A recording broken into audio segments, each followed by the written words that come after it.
Welcome.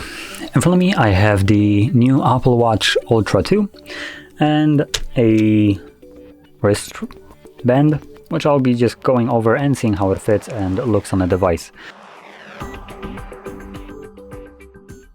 So I'll be going over a bunch of these, so if you're interested in seeing how one of them might look like, there will be a bunch of them, each separate, so hopefully you can find yours. And all of them will be visible right at the front, so you can see this one is on, well, probably the more budget looking side. Getting in here. There we go. As you can see, this is the Velcro one. Anyway, I'm gonna take these off.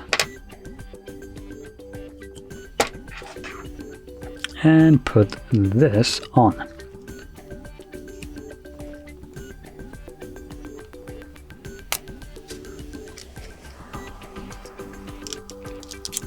There we go. And probably my wrist will be the worst one to show this off, considering it's it's pitifully thin. So yeah, as you can see, it's like a wall clock on my wrist. But the strap itself actually feels pretty nice. And now I'm not sure for the longevity of the Velcro here.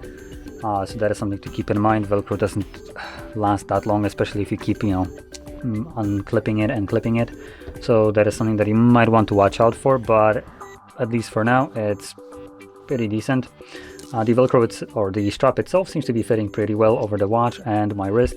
It's also soft enough to not be, agitating. There are certain